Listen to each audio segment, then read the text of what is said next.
إلى حضرة المصطفى سيدنا محمد صلى الله عليه وسلم إلى مدى وعضرة وأصحابه والتابعين. الفاتحة. أعوذ بالله من الشيطان الرجيم. بسم الله الرحمن الرحيم. الحمد لله رب العالمين. الرحمن الرحيم. مالك يوم الدين. إياك نعبد وإياك نستعين. اهدنا الصراط المستقيم. صراط الذين أنعمت عليهم غير المغضوب عليهم ولا الضالين. آمين. Bismillahirrahmanirrahim. Kita sampai hadis yang kedua. An Abi Sa'id Al-Khudri qala. Hadis ini diriwayatkan oleh sahabat Abi Sa'id Al-Khudri. Beliau berkata bahwasanya Rasulullah sallallahu alaihi wasallam bersabda, Innal ma tahurun la yunajjisuhu syai'un. Sesungguhnya air itu bisa mensucikan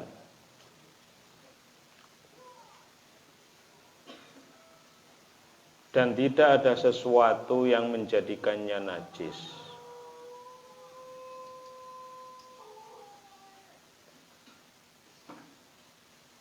Artinya bahwa ketika air itu jumlahnya banyak,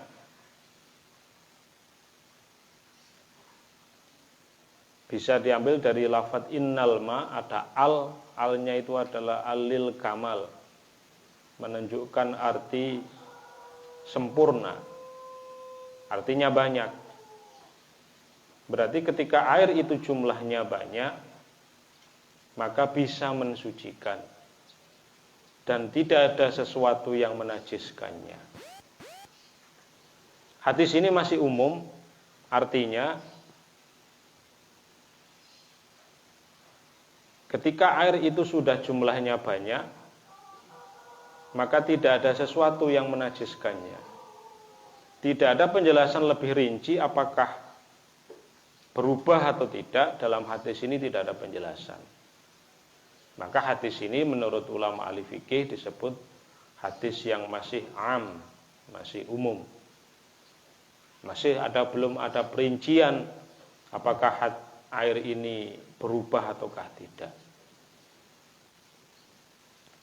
Hadis yang lebih perinci atau takhsisnya ada pada hadis berikutnya yang nomor 3. Wa'an Abi Umamah Al-Bahili, diriwayatkan oleh Abi Umamah Al-Bahili, qala, beliau bersabda, qala Rasulullah sallallahu alaihi wasallam, bahwasanya Rasul bersabda, innal ma la yunajjisuhu syai'un illa ma ghalaba ala rihihi wa ta'mihi wa launihi. Sesungguhnya air, berarti kalau digabung dua hadis ini, berarti sesungguhnya air banyak ini tidak akan berubah menjadi najis kecuali jika telah mengalami perubahan dalam segi baunya, rasa maupun warnanya.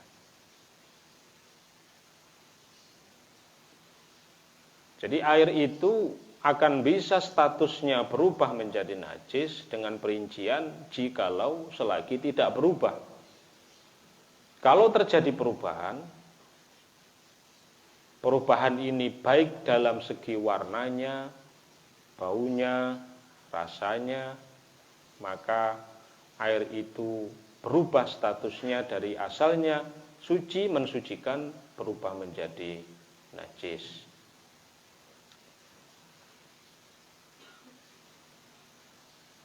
Dalam redaksinya Imam Baihaqi, walil Baihaqi al-ma tahurun illa in taghayyara. Dalam redaksinya Imam Baihaqi, redaksinya illa in taghayyara, bukan illa ma ghalaba, tapi illa in taghayyara. Ini sama saja. Redaksinya berbeda tapi artinya sama. Illa taghayyara rihuhu aw ta'mu aw launuhu binajasatin tahdusu fihi. Kecuali jika berubah baunya, warna, rasanya karena najis yang masuk ke dalamnya. Artinya Perubahan itu disebabkan karena najis. Dari dua hadis ini digabungkan menjadi satu, karena dalam kaidah fikih jika ada dua hadis itu yang satu umum, kemudian yang satu lebih perinci, maka yang umum ditakhsis, dipersempit dengan hadis yang lebih perinci. Akan menimbulkan beberapa kesimpulan yang ada.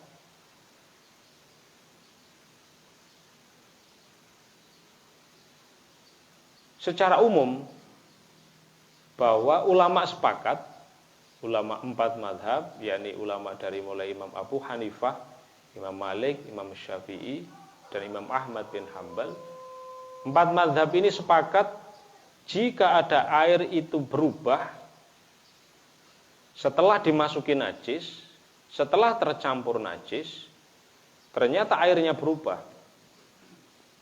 Entah itu airnya sedikit atau airnya banyak, volumenya itu cuma sedikit atau lebih dari 2 kula, atau seberapa banyak pun, kalau air itu sudah berubah, rasanya mungkin karena rasanya sudah berubah, baunya sudah kayak bau kotoran, dan dipastikan perubahannya itu karena najis, maka semua ulama sepakat bahwa air itu hukumnya najis, tidak suci lagi.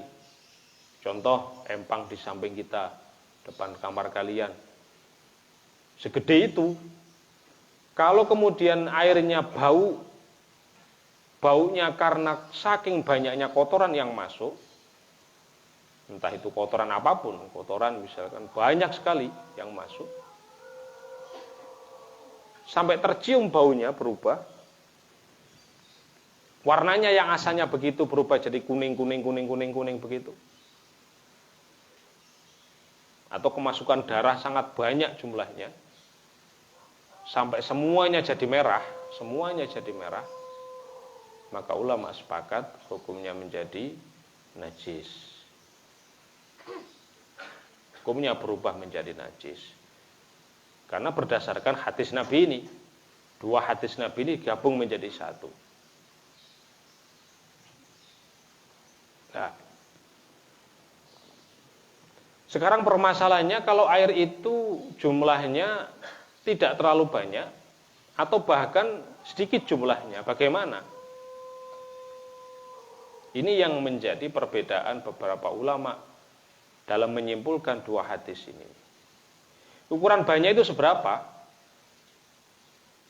Dalam hadis ini nggak ada keterangan. Inilah perlunya belajar ilmu hadis, belajar tentang hadis yang tidak hanya 1-2 hadis. Untuk menyimpulkan satu kesimpulan perlu banyak membaca berbagai macam hadis yang ada. 2 hadis ini nggak ada keterangan, banyak itu ukurannya seberapa. Pada hadis keempat ada penjelasan wa an Abdullah bin Umar, dari sahabat Abdullah bin Umar, qala, beliau bersabda, qala Rasulullah sallallahu alaihi wasallam, idza kana al-ma' qullataini lam yahmalil khubas. Wa fi lafdin lam yanjus.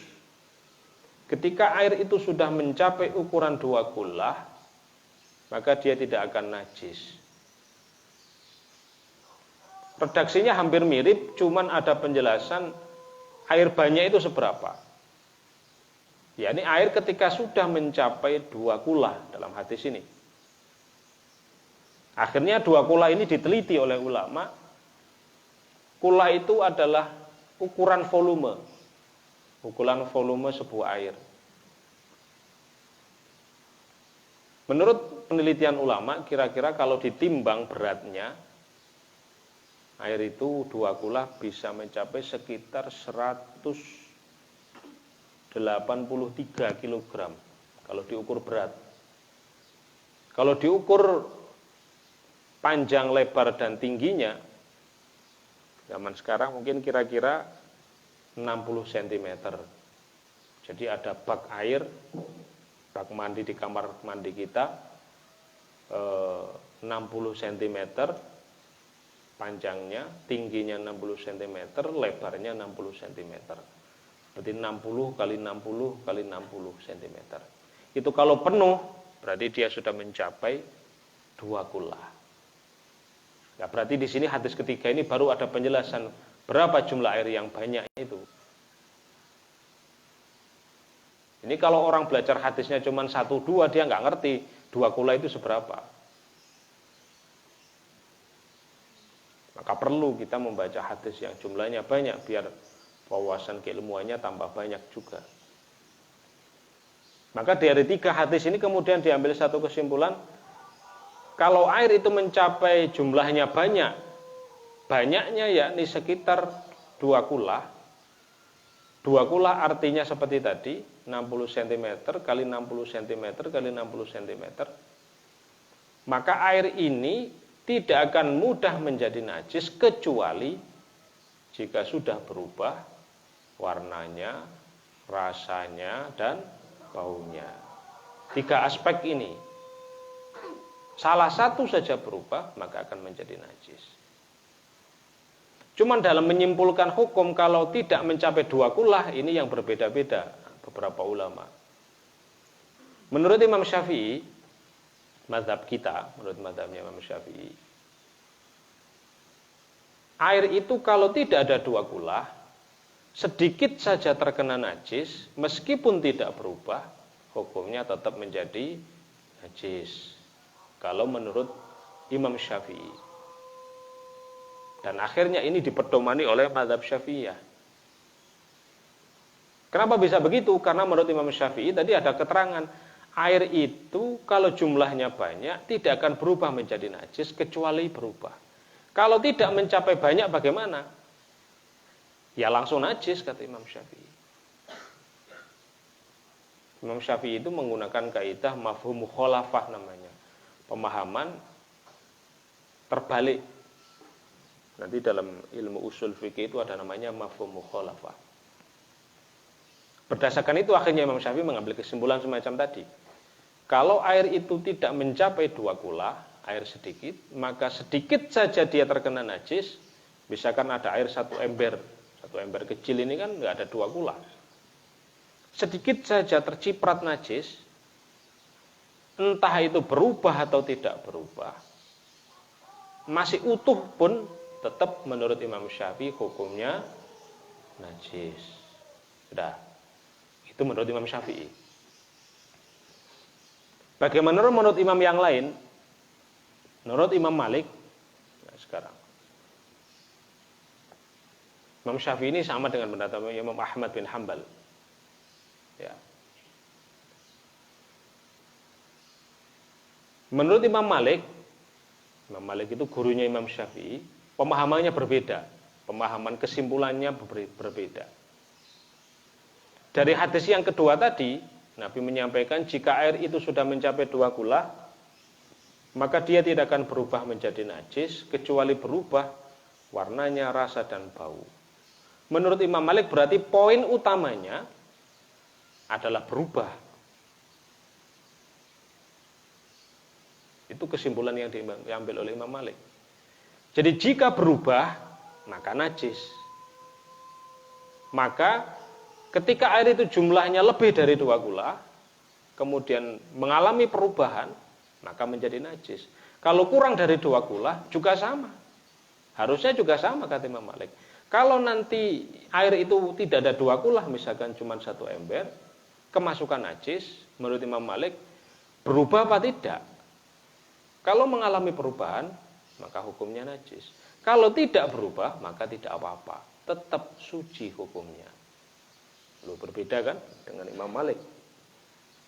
Antara Imam Malik dengan Imam Syafi'i berbeda. Kalau air itu tidak ada 2 kula, misalkan 1 ember, menurut Imam Syafi'i, kemasukan najis sedikit saja, meskipun tidak berubah hukumnya najis. Kalau menurut Imam Syafi'i. Tapi kalau menurut Imam Malik, ada air 1 ember, kemasukan najis, jika tidak berubah, tetap utuh, tidak ada perubahan apa-apa sama sekali, tetap suci, tidak najis. Ini antara guru sama muridnya berbeda pemahamannya. Tidak apa-apa. Karena beliau masing-masing punya hujah, punya argumentasi masing-masing.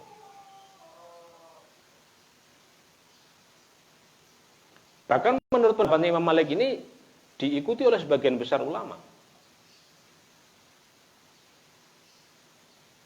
Yang paling mudah dipraktekkan memang. Dalam kenyataannya yang paling mudah praktekkan begitu memang. Jadi kalau ada air misalkan 1 ember atau 1 drum itu belum mencapai 2 kula misalkan, 1 drum kecil itu. Ini kena najis, masuk atau kena kecipratan kotoran ayam atau apalah, atau darah, ketetesan darah. Kalau menurut Imam Malik enak sudah, dilihat aja berubah enggak, ya sudah suci. Kalau menurut Imam Malik. Tapi kalau menurut Imam Syafi'i tidak. Sedikit saja kemasukan najis semua sudah.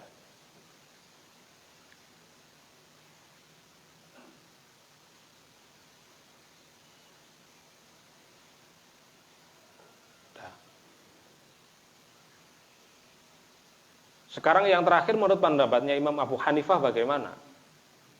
Menurut Imam Abu Hanifah, beliau punya pandangan yang sedikit berbeda dari yang tadi.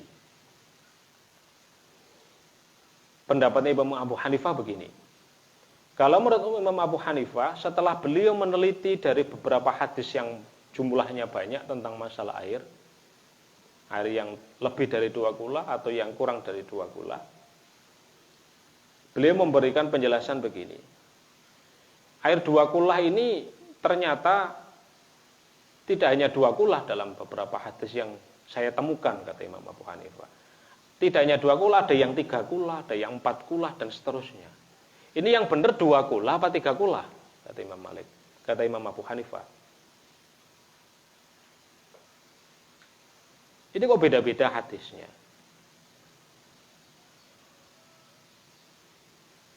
Ya.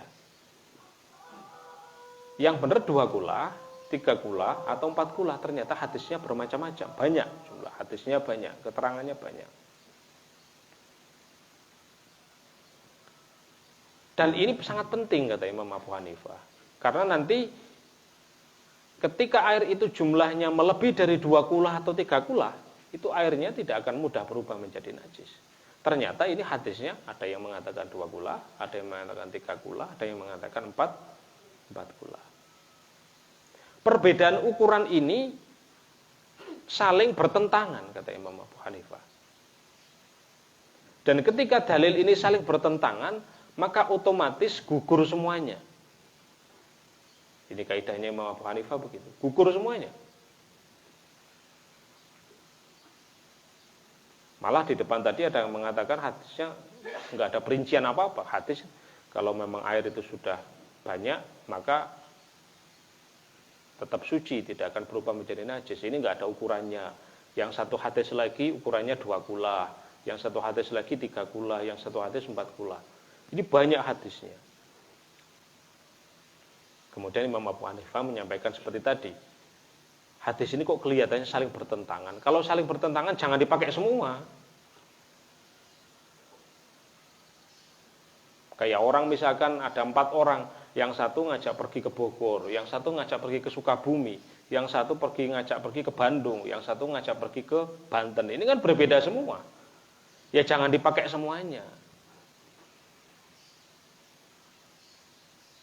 Kalau dipakai satu, bertentangan dengan yang lain. Dipakai yang satu, bertentangan dengan yang lain pula. Kata Imam Abu Hanifah begitu. Maka kita harus membuat kaidah baru, kata Imam Abu Hanifah. Yakni, jika air itu sudah mencapai batas tertentu, batasnya apa?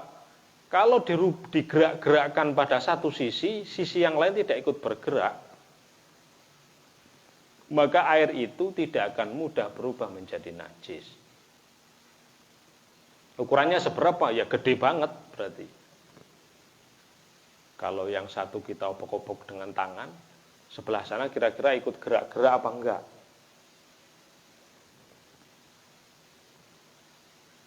Kalau cuman pakai drum yang ukurannya berapa itu? 400 liter, toren 400 liter itu kamu obok-obok begini, yang lain ya gerak-gerak semua. Tapi coba kalau empang segede ini, kamu obok-obok sebelah sini, kira-kira yang pojok sana gerak-gerak apa enggak? Ya kan enggak kan? Oh berarti kalau empang segede ini, baru, kata Imam Abu Hanifah, Kalau kemasukan najis, baru tidak akan berubah menjadi najis. Kecuali berubah warnanya, rasanya, dan baunya. Berarti ukurannya menurut Imam Abu Hanifah lebih gede lagi harusnya. Karena menurut Imam Syafi'i, Imam Malik, Imam Ahmad tidak perlu segede empang ini, tidak, air banyak itu. Kalau menurut Imam Malik, Imam Syafi'i, dan Imam Ahmad bin Hambal, cukup 60 kali 60 tadi itu, bak mandi di rumah-rumah kalian. Kalian kan di rumah punya bak mandi kan? Itu saya kira lebih dari 60 cm, paling 1 meter. Biasanya yang ada itu 1 meter kali 1 meter kali 1 meter. Nah, seperti bak mandi yang di Asrama Putra ini, 1 meter kali 1 meter, 1 meter. Itu diopok-opok begini kan ya gerak semua. Ini kemasukan najis, kemasukan darah sedikit, nggak apa-apa. Oh, nggak berubah kan? Oh, ya sudah. Tapi kalau menurut Imam Abu Hanifah, kurang gede segitu. Ukurannya harus lebih besar lagi. Seberapa ya? Seempang mungkin. Barulah ini namanya air tidak mudah menjadi najis.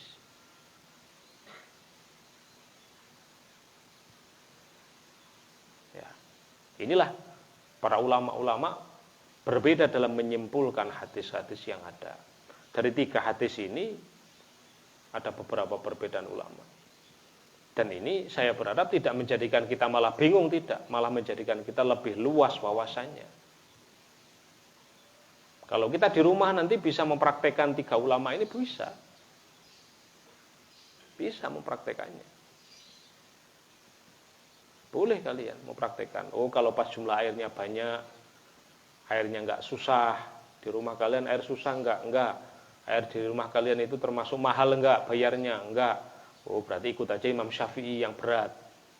Karena air kalau sedikit kemasukan najis semua, buang. Wah, namanya di rumah kalian mudah air kan?